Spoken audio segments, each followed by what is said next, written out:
Welcome to the Slasher Hour. I'm Lurch. I'm Darkman. Sit back and crack a cold one. And enjoy. Bottles. Okay. So, first and foremost, I'd like to welcome everybody back to a Slash Hour. Tonight we will be doing vampires.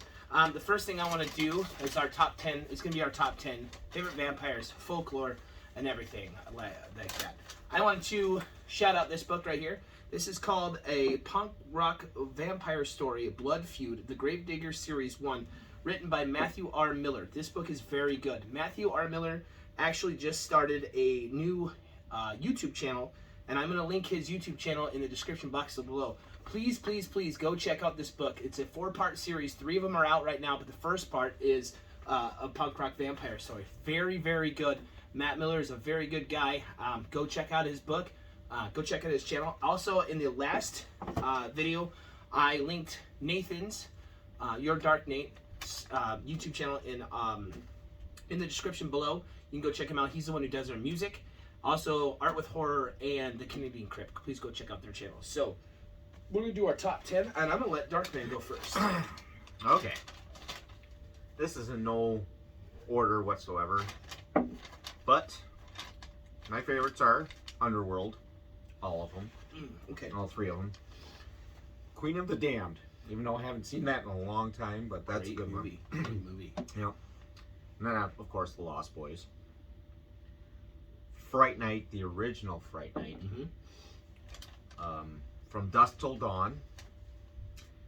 Dracula 2000. Oh, good movie. Good movie. Yeah. Good movie. Very good movie. And that's a different take on how Dracula's, where Dracula comes from. Right, yeah. You know. Yeah. Then I have Bram Stoker's Dracula, Blade, and couldn't find another movie I really liked, so I went True Blood. True Blood. Good, good show. That was a great show. That was one of my favorites. Yep. Okay, let's go with my list. Open up my little book here. Get to my page. Give me a second, I lost my page. Okay, here we go. So, I'm going to go with my top 10 favorite vampire movies. So, my top 10, starting with number 1, is 30 Days of Night, 2007.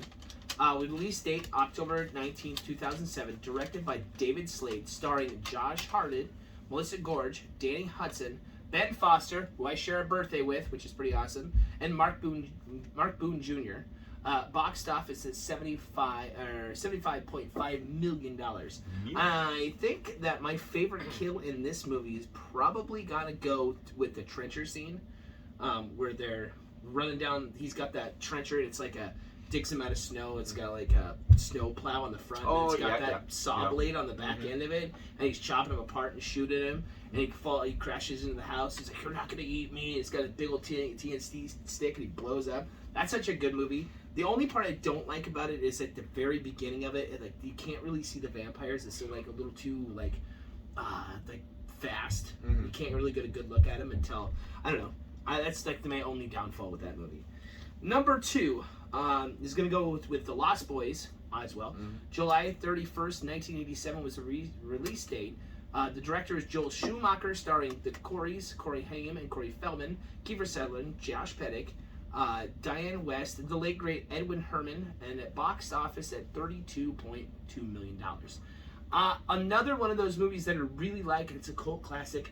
The only thing I'm not thrilled about with that movie, it was the fact that when the vampires go and kill him at that bonfire, and they like run. It's too fast. Yeah. Like you only get just little sections of it where he bites his head and shoots blood. So that was my favorite kill scene, probably at the end of it. I was like, I still want you, Lucy. I haven't changed my mind about that. That's probably my favorite. Yeah.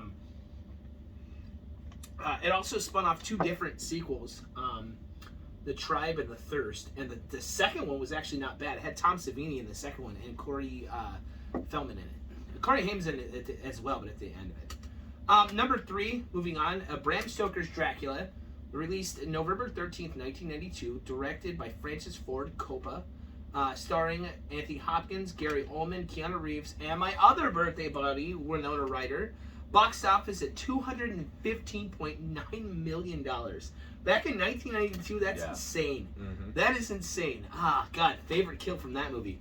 Fuck. I don't know. Probably where he kills Lucy, where he cuts her head off. Yeah. God, that's so good. I don't have anything that I have to say that is bad about that movie. The movie's great. Number 4, Fright Night. Release date was August 2nd of 1985. Directed by Tom Holland, starring Chris Sarandon, Roddy McDowell, and Amanda. I'm gonna kill her name. She was in Married with Children. I'm gonna murder her name. Oh, William Marcy. Yeah, William Ragsdale and Robert Stevens Jeffries, as Evil Ed. Let's see here. Box office at $24.9 million. My favorite kill scene, probably from that movie, I'm gonna have to go with Evil Ed's kill scene where he turns into a werewolf. Mm-hmm. That was cool. Yep. Dinner is in the oven. I love that movie. Okay, number 5. Moving on. Salem Slot. Released November 17th, 1979. Directed by Tobe Hooper. I did not know that till today. Fucking Leatherface. Wow. Directed this movie. I had no idea until I looked it up. Starring David Soul, Jason Mason, Lance Kieran, Bonnie. Oh, I'm gonna murder her name. Never mind. Lou Aries, and I couldn't find a box office that it made in the States, but worldwide it made $701 million. That movie. You see, the movie is great, but it's not really about the vampire. It's more about the town, and the book was way better. I don't know. Every kill scene that Mr. Barlow does is pretty good, but it's mostly just about the town, you know. Okay, moving on to number 6 is Twins of Evil. I don't know if you've ever seen this. No. I found it on Shudder.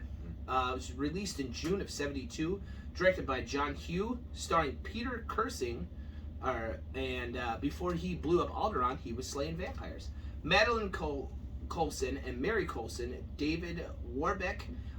It didn't have a box office because it was released in Europe, but it had a budget of £205,067.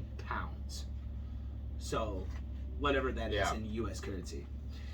So that's a really good movie. Oh God, that's a good movie. I found it on Shudder, just sifting through things. Number 7, From Dusk Till Dawn in 1996, directed by Robert Ramirez, starring Harley Kettle, George Clooney, Quentin Tarantino, Juliette Lewis, and Cheech Martin, Salma Hayek. It boxed office $19 million. This movie's really good. The only complaint I have about that is that you don't see vampires till the very end. You know, you have to sit through the entire thing before you see vampires. So once you see the vampires, it's fucking great. Yeah. And it's spun off a TV show. Did you ever see the TV show? No.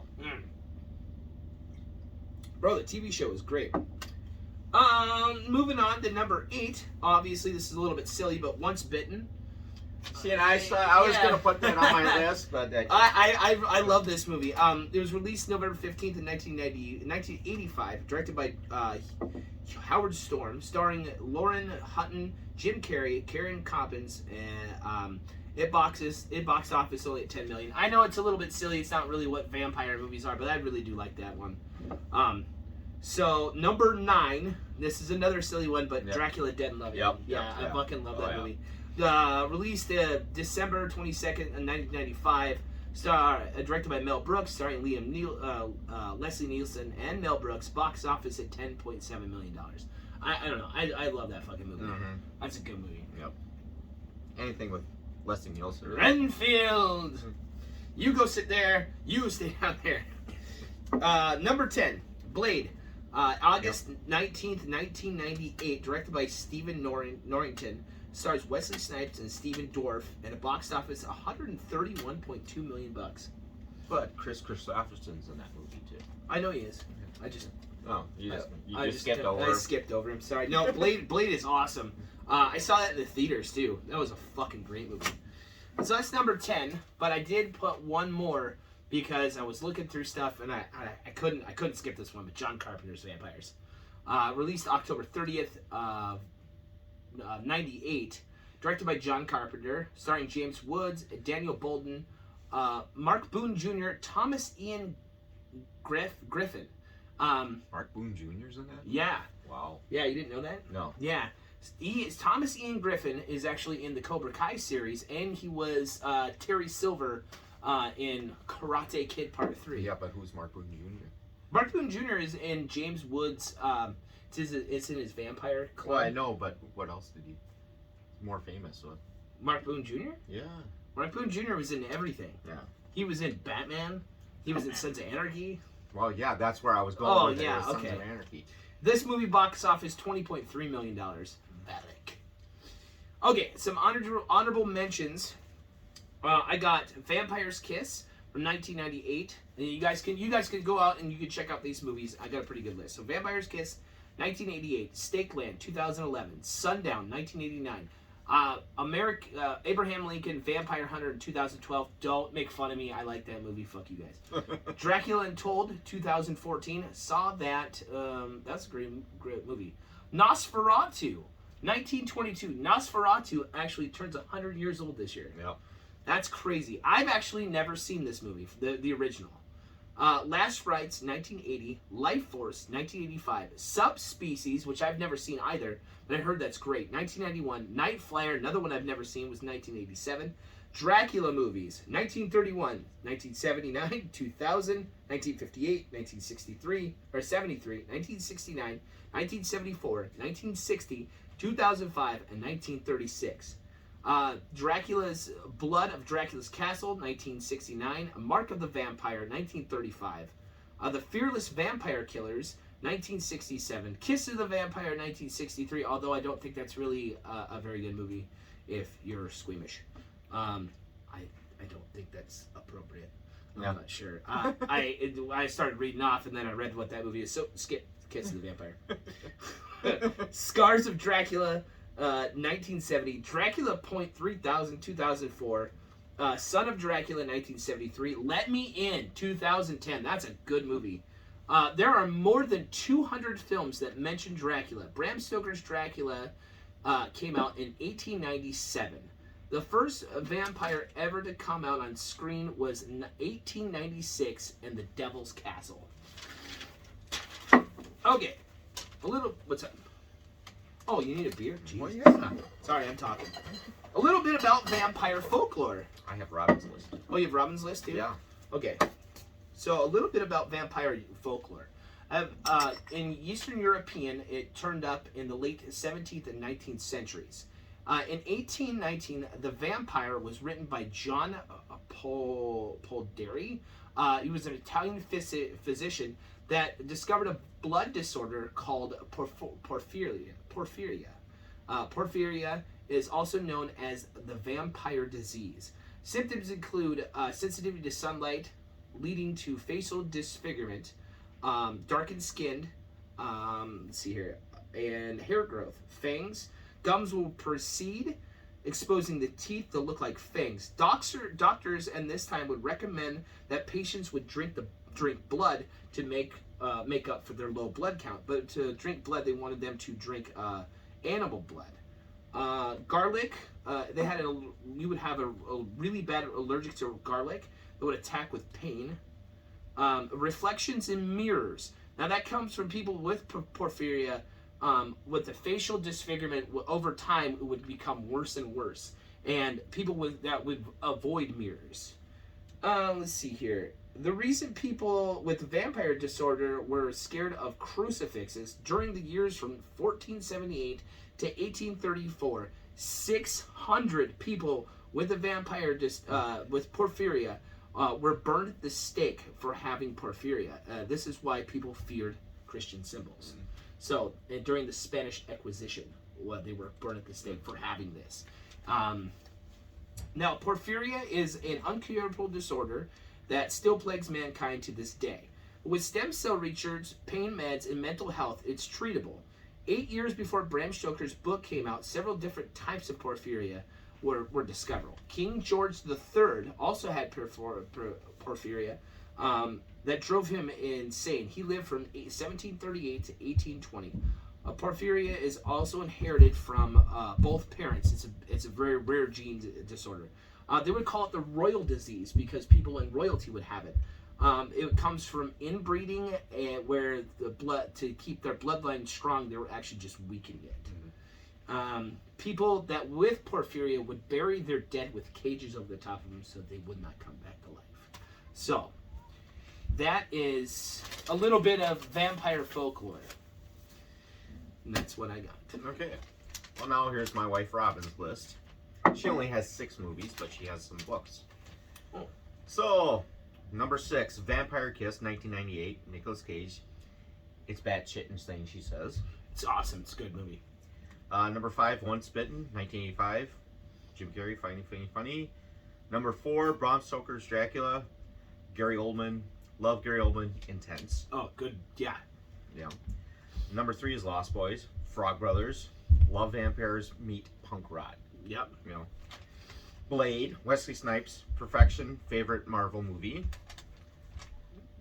And number 1, From Dusk Till Dawn. And this is, I quote, as a woman confident in my own skin, I will say Salma Hayek dancing is fucking hot. Yeah, it is. Well, and then she also has Monster Squad, even though there's a whole bunch of monsters I struggled with Monster Squad. I had that on my list, but since it's not technically we were going for just vampires, I left it out. But Monster Squad is actually known to be like the number 1 vampire movie of all time. I don't agree with that because it's not technically a vampire story. But she says it has all monsters. Wolfman has nards. Okay, and then now her books. My opinion based on 40 years of steady reading and 6 years as a librarian. These are all books. Original Dracula in 1897. Bram Stoker created a legend out of basic folklore whose themes were everlasting. He also wrote the first play for Dracula, which was adapted to the original movie. Salem's Lot. After the movie, I still don't sleep with my curtains open. Second novel is Home Run. King's second novel is King. Yeah, that's Stephen King's second book. Yeah. Carrie's number 1. The Salem's Lot's number 2. Salem's Lot book. Please go check that out if you haven't ever read it. It is fucking amazing. Okay, another book. Interview with a Vampire. Unpopular opinion, but overrated. Movie sucked too. Originally a short story, should have stayed short. And her number 1 book, The Historian by Elizabeth Kostova. Classic, good versus evil. Dracula is a metaphor for all evil in history. Most of history's evil comes from blindly following or believing authority and ideals. The nature of man at his core is evil. Good is not perfectible, but evil is perfect. Committing to evil is easier, making the fear of Dracula the fear of losing ourselves.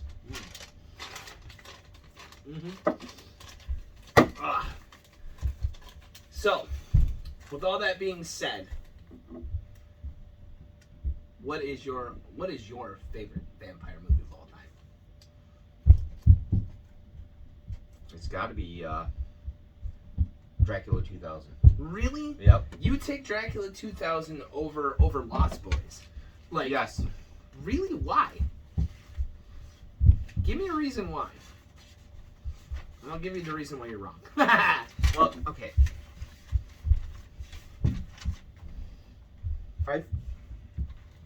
Okay, the Lost Boys, I love Lost Boys, okay? Don't get me wrong about that. But Dracula 2000 is more about Dracula, you know, it's not called hypnotizing, but it's, what is that? I can't think of that. Charming. You know, that girl into okay. You know, so, doing the charm and all that shit. Right. And, you know, but it's also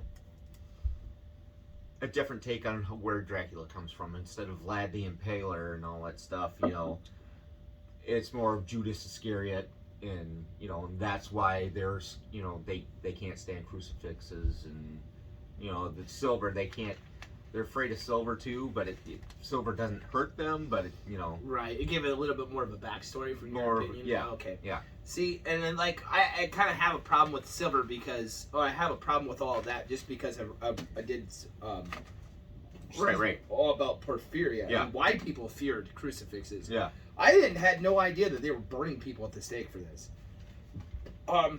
What is the worst vampire movie? A Vampire in Brooklyn? No way. Really? I You liked want to it, start a but- rumble here? No, I liked it. That's a Wes Craven movie, dude. That's with Wesley. With Eddie Murphy. Eddie Murphy. That's not a terrible movie. It's not terrible. It's That's not the worst vampire movie ever made. Did you ever see that bullshit Twilight crap? Oh no, I never watched it. My That's God. why I've never watched it. I am so unhappy that I worked on that set. I'm sorry, everybody. It's all my fault. Fuck, I hate that shit.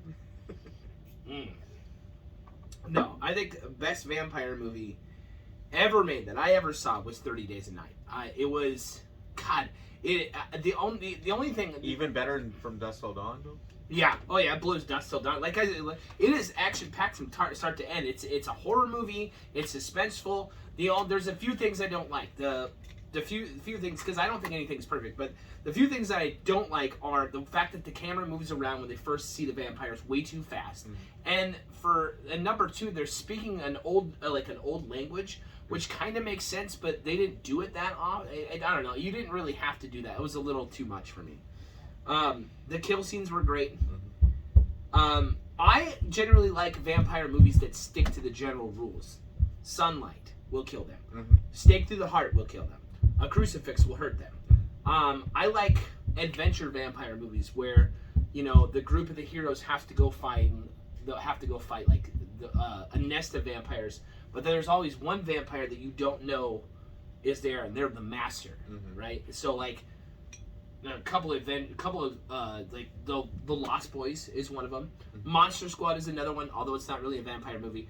And another one is good is that I didn't mention was Buffy the Vampire Slayer. It's another great one. Yeah. It's that adventure. You know what I'm getting But at? then, okay, how do you explain True Blood? Because vampires are I never saw it. Vampires are almost the good guys in a way. Yeah, see, I didn't see too much of True Blood. I saw the first season, and I lost HBO, so I didn't. Oh, you need to watch the rest of the season. Yeah, I know. Because there's a lot of weird shit going on. I know there is, and then again, it's got vampires, it's got vampires, it's got werewolves in it, and it's just too much. It gets to be too much. If we're just talking about straight vampires, shapeshifters. This got shapeshifters in it. Oh, okay. What are some of you guys will tell us in the comment section? What are some of your favorite vampire movies? What are some of your least favorite? Twilight. Movie sucks. Movie sucks. It is so terrible. Like they plagued the earth with that garbage for like. Are you team this or team that? Oh that? my god! Shut up! I'm not team nothing. You guys suck. But yeah, if you haven't seen, have you seen John Carpenter's Vampires? You've had to seen this movie. Maybe.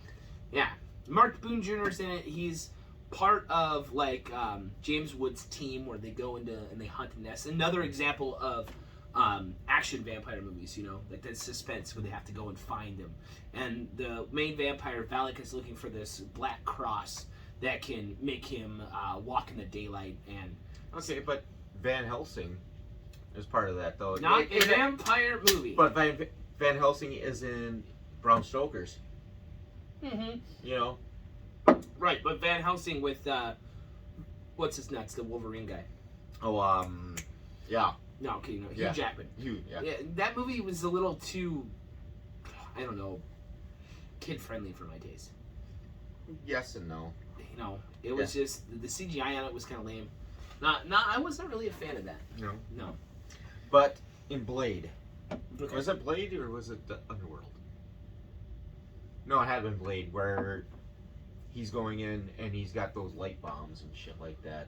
That's Blade. That's Blade 2. Blade 2. Yeah, that's a great movie too. Yeah. That's Blade, the first one is awesome. Yeah. But like 1 and 2 are like they roll in together for me because I really like both of them. They were both really, really good movies. Yeah. I guess I kind of lean towards Blade 2 being a little bit better. Blade 3 kind of sucks. What do you think of Underworld?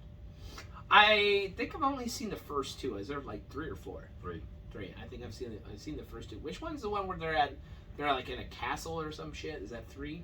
I think that's fucking because they're trying to make the Blood God or something like. No, Blade. Okay, that I'm running into Blade. Yeah, now you're running into all of them. Yeah, but because there's a daughter and son. The son is like the not a true. He's a vampire, but they're turning into something different. Right, yeah. That's, Yeah, and their dad is like the oldest vampire. That's Blade 2 you're thinking of. Is that Blade 2? Yeah, Underworld is You the sure Lycans and the vampires. Yeah. Okay. Fighting each other, the Lycans and the vampires. I don't know. I don't really like that one. I suggest checking out Twins of Evil. That's a good book. That's a good movie. I saw that I found it on Shudder. You can probably find it online. And there's like a billion Dracula movies. Literally, there is so many Dracula movies. Like I said, there's 200 mentions of Dracula in 200 different films, and so, that's just crazy to me. And Nosferatu turning 100 years old this year. That's crazy. Mm-hmm. So maybe we happy should birthday, Nosferatu. I don't know when it came out, but happy birthday. Maybe we should get a white screen and a projector and have a movie night outside and watch it. Yeah, and when it's not 10 below zero. Below zero. Have another drink, dumbass. And another good thing, it's not really a book or a movie, but The Dead Vampires is a horror punk band. If you have never heard of that band, please go check out The Dead Vampires. City of Vampires, Closed Casket. Oh my god, I cannot rant and rave about that band. They are fucking amazing. I love The Dead Vampires. So go check them out. And yeah. Anything to add? Nope. No? Well, so I will, please check out Matt's book, Mr. Miller's book. He also has a podcast that you can check out on his YouTube channel. So I will link his description in below. I figured out how to do that. So, and go check out Matt's book, the Punk Rock Vampire Story Blood Feud, the first one. It's very, very good. I love it. I'm going to get the other ones as soon as I can. So, until next time, I'm Lurch. I'm Darkman. And you have been Slash. Cheers. They probably didn't record. Probably not. Oh, one more thing. What? One more thing. What'd you forget? I still have t-shirts available. So if anybody wants a t-shirt, Frankenhooker t-shirts, I still got them available. So check them out. Check them out. Check them out. Check him out, girl.